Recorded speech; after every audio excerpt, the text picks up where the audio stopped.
Hi guys, Rahul Easwar ജയിലിലേക്ക് എന്ന് പറഞ്ഞ് മാറുന്ന ലോകത്ത് കൂടുതൽ മാറ്റങ്ങളോടെ പുതിയ വേഗത്തിൽ പുതിയ ലുക്കിൽ എന്ന് പറഞ്ഞ് ന്യൂസ് വന്നിട്ടുണ്ട്. അധിക്ഷേപത്തിനും ജാമ്യമില്ല, അതിജീവിതയ്ക്കും എതിരായ സൈബർ അധിക്ഷേപ കേസിൽ രാഹുൽ ഈശ്വറിന് തിരിച്ചടി എന്ന് പറഞ്ഞ് ഒരു ടൈറ്റിൽ വന്നിട്ടുണ്ട്. നമുക്കതെന്താണെന്ന് വിശദീകരിച്ച് തിരുവനന്തപുരം നടന്ന രാഹുൽ ഈശ്വറിനെ 14 ദിവസത്തേക്ക് റിമാൻഡ് ചെയ്തിരിക്കുകയാണ്. കോടതി നടപടികൾക്ക് ശേഷം പുറത്തേക്ക് കൊണ്ടുവരുമ്പോൾ പോലും മാധ്യമങ്ങൾക്ക് മുന്നിൽ സംസാരിച്ചത് കണ്ടതാണ്. പച്ചക്കള്ളമാണ് ഈ കേസ്.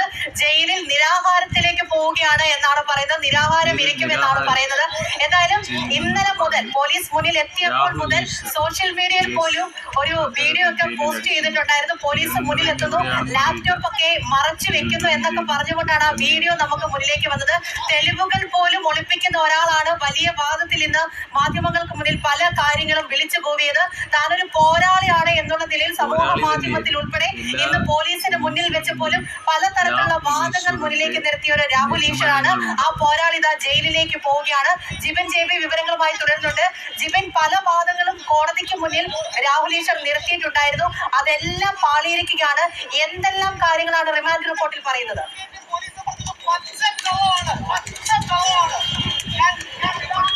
രാഹുൽ ഈശ്വർ ഇപ്പോൾ റിമാൻഡിലാവുന്നതിന് 14 ദിവസം ജയിലിൽ കിടക്കാനുള്ള പ്രധാന കാരണം എന്ന് പറയുന്നത് രാഹുൽ ഈശ്വർ തന്നെയാണ്. കാരണം ഈ രാഹുൽ ഈശ്വർ സാമൂഹ്യ മാധ്യമങ്ങൾ വഴി പുറത്തേക്ക് വിട്ടുകൊണ്ടിരുന്ന കണ്ടന്റുകൾ മാത്രമാണ് നമ്മൾ കണ്ടത്. ആ കണ്ടന്റുകളുടെ അടിസ്ഥാനത്തിൽ ഈ പരാതി നൽകിയ യുവതിയെ അപകീർത്തിപ്പെടുത്തുന്നു എന്ന തരത്തിലാണ് ഒരു കേസിലാണ് രാഹുൽ ഈശ്വറിനെ അറസ്റ്റ് ചെയ്തത്. പക്ഷേ രാഹുൽ ഈശ്വർ കഴിഞ്ഞ ദിവസം പുറത്തുവിട്ട ഒരു വീഡിയോ ഉണ്ട്. രാഹുൽ ഈശ്വറിനെ കസ്റ്റഡിയിലെടുക്കാൻ വേണ്ടി പോലീസ് വീട്ടിലെത്തുന്ന സമയത്ത് രാഹുൽ ഈശ്വർ തന്റെ മൊബൈൽ ഫോണിൽ ചിത്രീകരിച്ച ഒരു വീഡിയോ. അതായത് തനിക്ക് 7 മണിക്ക് ചാനൽ ചർച്ചയിൽ പങ്കെടുക്കാനുണ്ട്, അതിനു മുമ്പ് തന്നെ പോലീസ് വിടുമോ എന്ന് ചോദിക്കുന്നുണ്ട്. പോലീസ് വിടാമെന്ന് പറയുന്നുണ്ട്. അങ്ങനെയാണെങ്കിൽ താൻ തന്റെ കാറിൽ വരട്ടെ എന്ന് പോലീസിനോട് ചോദിക്കുന്നു. പോലീസ് ഓക്കെ പറയുന്നു. അങ്ങനെ സ്വന്തം കാറിൽ പോലീസ് സ്റ്റേഷനിലേക്ക് പോകുന്നതിന് തൊട്ടു മുമ്പായി രാഹുൽ ഈശ്വർ ഈ വീഡിയോ ചിത്രീകരിച്ചതിന്റെ അവസാന ഭാഗത്തിൽ പറയുന്നുണ്ട്, ഈ വീഡിയോകളെല്ലാം ഞാൻ ചിത്രീകരിച്ച് പോസ്റ്റ് ചെയ്യാനായി ഉപയോഗിച്ചിരുന്ന എന്റെ ലാപ്ടോപ്പ് ഞാൻ ഒളിപ്പിക്കാൻ പോവുകയാണെന്ന് രാഹുൽ ഈശ്വർ ആ വീഡിയോയുടെ അവസാന ഭാഗത്ത് പറയുന്നുണ്ട്.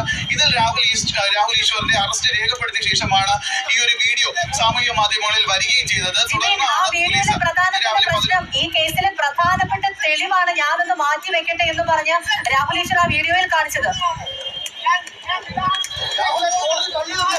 അത് തന്നെയാണ് പൂജ രാഹുൽ ഈശ്വറിന്റെ സ്വയം കുഴിയായി മാറിയിരിക്കുകയും ചെയ്തത്. കാരണം ഈ കേസിൽ ഇന്ന് വീട്ടിൽ രാഹുൽ ഈശ്വറിന്റെ വീട്ടിലേക്ക് എത്തിച്ച് ഈ ലാപ്ടോപ്പ് പോലീസ് കസ്റ്റഡിയിൽ എടുത്തിരുന്നു. തുടർന്ന് ലാപ്ടോപ്പ് പോലീസ് ഈ സൈബർ സെല്ലിന്റെ ഓഫീസിലേക്ക് എത്തിച്ച് സൈബർ പോലീസിന്റെ ഓഫീസിലേക്ക് എത്തിച്ച് തൈക്കാടുള്ള പോലീസ് ട്രെയിനിങ് കോളേജിന്റെ അകത്തുള്ള ഓഫീസിലേക്ക് എത്തിച്ച് പരിശോധിച്ചപ്പോഴാണ് അതിൽ നിന്ന് നിർണായകമായ വിവരങ്ങൾ പോലീസിനെ കണ്ടെടുത്തത്. അതായത് ഈ പെൺകുട്ടിയുടെ ചിത്രങ്ങൾ, ഈ പെൺകുട്ടി മുൻപ് സോഷ്യൽ മീഡിയകൾ വഴി പങ്കുവച്ചിരുന്ന ആ പെൺകുട്ടിയുടെ ചിത്രങ്ങൾ, പെൺകുട്ടിയുടെ വിവരങ്ങൾ, അഡ്രസ്സുകൾ, ഓഡിയോ സന്ദേശങ്ങൾ, ഇതെല്ലാം തന്നെ രാഹുൽ ഈശ്വറിന്റെ ലാപ്ടോപ്പിൽ ഉണ്ടായിരുന്നു എന്നാണ് മനസ്സിലാക്കാൻ സാധിച്ചത്. ഇതെല്ലാം തന്നെ പ്രോസിക്യൂഷൻ കോടതിയിൽ വാദിക്കുകയും ചെയ്തു, ഇതെല്ലാം കോടതിയിൽ കേൾപ്പിക്കുകയും ചെയ്തിട്ടുണ്ട്. ഇതിന്റെ അടിസ്ഥാനത്തിലാണ് വാദം പൂർത്തിയാക്കിയ ശേഷം കഴിഞ്ഞ കുറച്ച് നിമിഷങ്ങൾക്ക് മുമ്പ് കോടതി രാഹുൽ ഈശ്വറിന്റെ ജാമ്യം നിഷേധിച്ചത്. 14 ദിവസത്തേക്ക് രാഹുൽ ഈശ്വറിനെ റിമാൻഡ് ചെയ്യുകയും ചെയ്തു. പക്ഷേ റിമാൻഡിലായി കോടതിയിൽ പോകുമ്പോൾ പോലും ഒരു അടി പോലും താൻ പിന്നോട്ടില്ല എന്നുള്ള ഒരു നിലപാടാണ് ആ സമയത്ത് പോലും രാഹുൽ ഈശ്വർ സ്വീകരിച്ചത്. അതായത് രാഹുൽ ഈശ്വർ ആ സമയത്ത് പറയുകയുണ്ടായി, താൻ ജയിലിൽ നിരാഹാരം അനുഷ്ഠിക്കാൻ പോവുകയാണ്, തന്റെ നീതി ഇവിടെ നിഷേധിക്കപ്പെട്ടിരിക്കുകയാണ്. കാരണം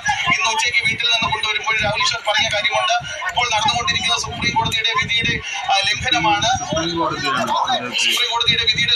നടന്നിരിക്കുന്നത്, തനിക്ക് നീതി നിഷേധിക്കപ്പെടാൻ പോവുകയാണ് എന്നാണ് ആ സമയത്ത് പോലും രാഹുൽ ഈശ്വർ പറഞ്ഞത്. രാഹുൽ ഈശ്വറിനെ ഇപ്പോൾ വീണ്ടും കോടതിയിൽ നിന്ന് 14 ദിവസത്തേക്ക് റിമാൻഡ് ചെയ്ത രാഹുൽ ഈശ്വറിനെ ഇപ്പോൾ ജനറൽ ആശുപത്രിയിൽ വൈദ്യപരിശോധനയ്ക്ക് എത്തിച്ചിരിക്കുകയാണ്. ഇവിടെ വൈദ്യപരിശോധന പൂർത്തിയായ ശേഷമായിരിക്കും ജയിലിലേക്ക് രാഹുൽ ഈശ്വറിനെ മാറ്റുക.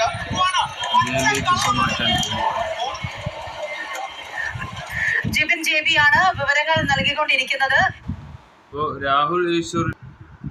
രാഹുൽ ഈശ്വറിന് ലാപ്ടോപ്പും ഉൾപ്പെടെയുള്ള എല്ലാ ഇലക്ട്രോണിക് ഉപകരണങ്ങളും പിടിച്ചെടുത്തു എന്നാണ് പരാതിക്കെതിരെ സാമൂഹിക മാധ്യമങ്ങൾ വഴി അധിക്ഷേപം തുടരുന്ന സാഹചര്യത്തിൽ, അതായത് ജില്ലാ കേസ് രജിസ്റ്റർ ചെയ്യാൻ ക്രമസമാധാന വിഭാഗം ADGP നിർദ്ദേശം നൽകിയിരിക്കുന്നു എന്നാണ് കാണുന്നത്. തിരുവനന്തപുരം സൈബർ പോലീസ് രജിസ്റ്റർ ചെയ്ത കേസിലാണ് രാഹുൽ ഈശ്വർ അറസ്റ്റിലായത്. ജാമ്യമില്ലാത്ത വകുപ്പ് പ്രകാരമാണ് കേസെടുത്തിരിക്കുന്നത്. കേസിൽ രാഹുൽ 5ാം പ്രതിയാണ്.